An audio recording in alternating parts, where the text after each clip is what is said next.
Hello guys, चित्र षडंग क्या है? चित्रकला के 6 अंग क्या चित्र षडंग ही कहलाते हैं? ये चित्र षडंग के 6 अंग हैं तो वो कौन कौन से हैं, इन सब के बारे में आज मैं बताने वाली हूँ अपने यूट्यूब चैनल पर। Welcome back to your Jyotsna art studio.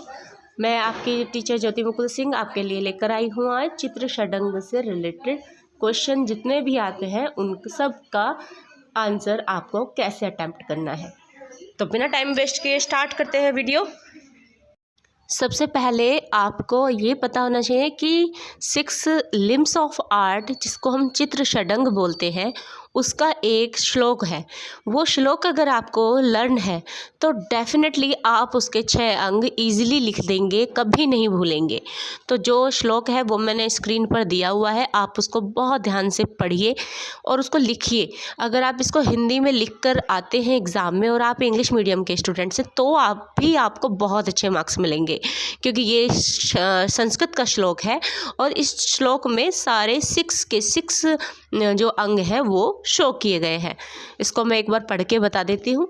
रूप भेदा परमानानि भाव लावण्य योजनम सदृश्य वर्णिका भंगिति चित्र षडंग कम। रूप भेद नंबर 1 मीन्स रूप भेदा नॉलेज ऑफ फॉर्म। सेकंड है प्रमाण। प्रमाणानि लिखा है, इसको हम नोटिस करेंगे। प्रमाण मतलब प्रोपोर्शन, अनुपात। प्रमाणानि भाव, एक्सप्रेशन। आपके ये भाव, आपकी जो फीलिंग है, भाव, ये कैसे आप भाव भंगिमाएँ जो होती हैं वो भाव। थर्ड हो गया भाव, एक्सप्रेशन। लावण्य योजना, लावण्य योजनम है इसका, ये फोर्थ है। लावण्य योजना होती है आपकी एस्थेटिक जो होती है, सौंदर्यता होती है, जो वुमेन में सौंदर्य रूप से हैंड के मूवमेंट होते हैं उनको कैसे शो किया गया वो है। मैं इसकी डिटेल्स अभी आपको बताने वाली हूँ। अब मैं फ़िलहाल आपको 6 लिम्स गिना रही हूँ। लावण्य योजना। फिफ्थ हो गया आपका सादृश्य, मतलब सिमिलरिटी, देखने का मतलब सादृश्य। सादृश्य हो गया जैसे आप समान चीज़ें क्या क्या देख रहे हो। फिफ्थ हो गया सादृश्य। 6 हो गया वर्णिका भंग। वर्णिका भंग मतलब तुलिका, वर्णिका को तुलिका भी बोल देते हैं और वर्णिका वर्ण मतलब रंगों से भी रिलेटेड होता है। तो वर्णिका भंग कैसे कलर स्कीम यूज़ की गई है, क्योंकि तुलिका से ही हम कलर भरते हैं, तो कलर स्कीम क्या है, वर्णिका भंग।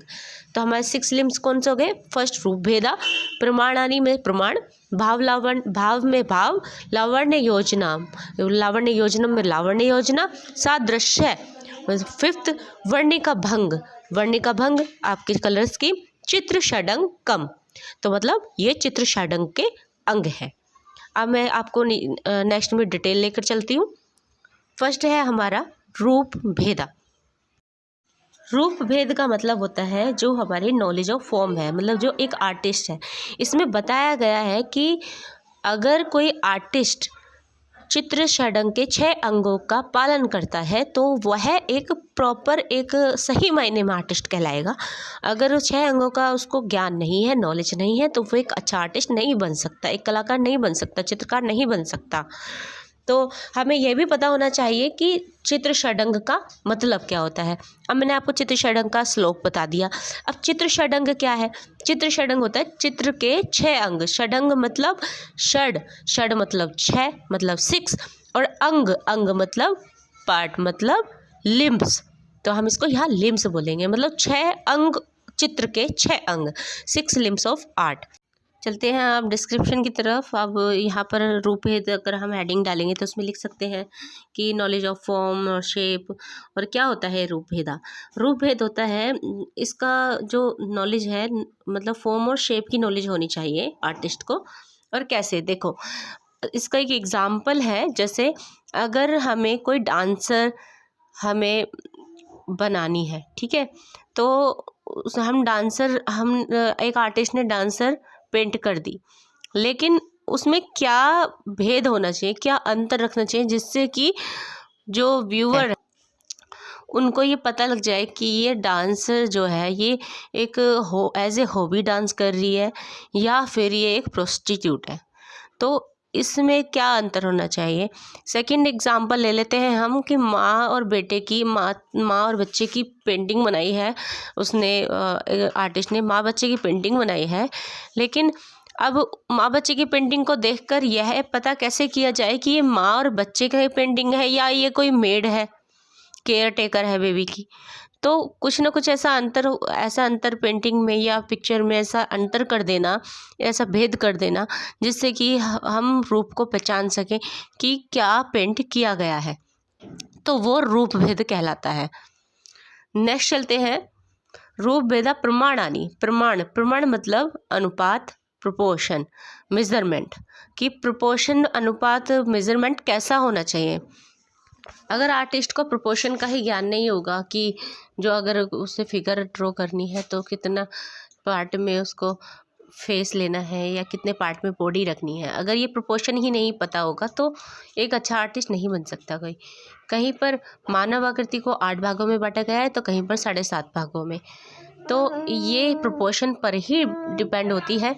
और प्रोपोर्शन में एक चीज़ और दिखाई गई है यहाँ पर, एज एग्जाम्पल मैं आपको दिखाती हूँ कि जो मेन फिगर होती है उसको बड़ा कर दिया जाता है, उसको मतलब साइज़ में बड़ा दिखाया जाता है, और जो गौण फिगर्स होती हैं, जो पीछे की छोटी छोटी फिगर्स बना दी जाती हैं, जो पीछे अगर हमें दिखाया जाए कि ये चीज़ दूर है तो वो छोटी छोटी बना दी जाएगी, और अगर दिखाया जाए ये चीज़ पास है तो उसको बड़ा कर दिया जाएगा, या किसी चीज़ को प्रोमिनेंट बनाने के लिए उसको बड़ा शो किया जाता है। जैसे एज एग्जाम्पल अजंता की गुफा में गौतम बुद्ध की, जिसमें गौतम बुद्ध को बहुत लार्ज साइज़ में बनाया गया है और उनको सुजाता को और राहुल को बहुत छोटे साइज़ में बनाया गया है। नेक्स्ट चलते हैं भाव मतलब एक्सप्रेशन। भरत मुनि ने अपने नाट्य शास्त्र में 9 तरीके के रस बताए हैं, और ये रस जो हैं ये भाव का ही एग्जाम्पल है। मतलब 9 तरीके के भाव होते हैं पर्सन में। अब यहाँ जो मैं आपको कुछ पिक्चर्स दिखा रही हूँ, इनमें देखिए अलग अलग तरीके के भाव हैं। वो क्या भाव होते हैं, ये ही जो हम शो करते हैं कि सैड है या कुछ सोच रहा है, गहन मतलब सोच में है, या मजाक मूड में है, हंसने में है, शैतानी में है। तो ये जो एक्सप्रेशन होते हैं, जो इमोशन होते हैं, ये सब कैसे आर्टिस्ट को अपनी पेंटिंग में दिखाने हैं, इसका भी उसे ज्ञान होना चाहिए, उसको नॉलेज होनी चाहिए इस चीज़ की भी। तो ये भी एक आर्टिस्ट के लिए बहुत ज़रूरी लिम्स बताया गया है षडंग का। नेक्स्ट चलते हैं भाव लावण्य योजना। अब लावण्य योजना में मैंने आपको बताया था कि लावण्य योजना होती है एस्थेटिक मतलब सौंदर्यता। तो पेंटिंग करते हुए फिगर्स में अगर लयात्मकता नहीं होगी, अगर सॉफ्टनेस नहीं होगी, अगर पतली रेखाएं नहीं होंगी, अगर लहरनुमा कोई आकृति नहीं होगी, और जैसे बॉडी के कर्व होते हैं अगर वो ही शो नहीं होंगे, अगर स्ट्रेट ही बना दी जाएगी, फ्लैट बॉडी बना दी जाएगी, तो उसकी सौंदर्यता ख़त्म हो जाएगी। तो इसलिए ये जो फिंगर्स की जो घुमाने की ये जो रेखाओं की गति है, लयात्मकता है, सॉफ्टनेस है, ये सौंदर्य उसमें आता है। नेक्स्ट चलते हैं लावण्य योजना सादृश्य। सादृश्य का मतलब होता है समान दिखने वाला। सादृश्य मतलब सा मतलब समान और दृश्य मतलब देखने वाला, दिखने वाला। जो समान रूप से दिखने वाली चीज़ें होती हैं उनको बोला गया है सादृश्य। मतलब आपने सुना होगा, बहुत सारे उदाहरण हैं, नागिन जैसे बाल, गुलाब की पंखुड़ियों जैसे लिप्स, होठ, और परमल जैसी आँखें, और मछली जैसी आँखें।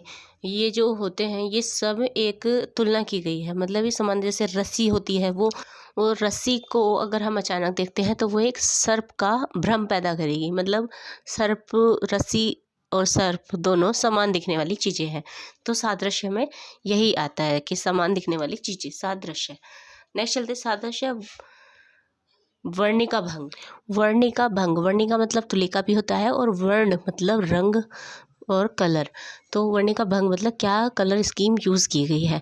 तो अगर हमें सपोज दैट आर्टिस्ट को बोला जाए कि दिन का दृश्य बनाना है, मतलब सुबह का दृश्य बनाना है, और वो उसमें ब्लू कलर लगा दे या ब्लैक कलर लगा दे, तो इसका मतलब क्या है, उसको कलर का ज्ञान नहीं है। अगर वर्ण का ही ज्ञान नहीं है तो वो कैसे एक आर्टिस्ट बन जाएगा। हमें मॉर्निंग का अगर हमें बनाना है दृश्य तो हम ऑरेंज कलर लेंगे, हम लाइट कलर लेंगे जो सन के कलर होते हैं। अगर हमें रात का दृश्य बनाना है तब हम ब्लू कलर लेंगे, ब्लैक कलर लेंगे। अगर हमें इस चीज़ का ज्ञान ही नहीं होगा कि चंद्रमा को बनाना है तो वाइट कलर लेना होगा, और सूरज को बनाना है तो ऑरेंज कलर, रेड कलर लेना होगा। अगर यही कलरों का ज्ञान नहीं है, ये कलर्स का ज्ञान नहीं है, तो आर्टिस्ट कभी नहीं बन सकता।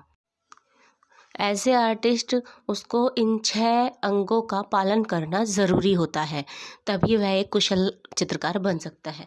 तो आई होप आपको ये 6 अंग 6 लिम्स ऑफ आर्ट समझ में आए होंगे। अगर आपको ये समझ में आया है और वीडियो अच्छी लगी हो तो इसको लाइक करना ना भूलिएगा और ज़्यादा से ज़्यादा शेयर कीजिएगा। अगर आपके मन में कोई भी डाउट है या कोई भी क्वेश्चन है, उसका आंसर आपको नहीं मिल रहा है या आपको क्लास में आप नहीं पढ़ पाए हो, तो आप मुझे कमेंट बॉक्स में लिख सकते हो। मैं उस टॉपिक पर वीडियो जल्द से जल्द बनाकर भेजूँगी। तो तब तक के लिए all the best for your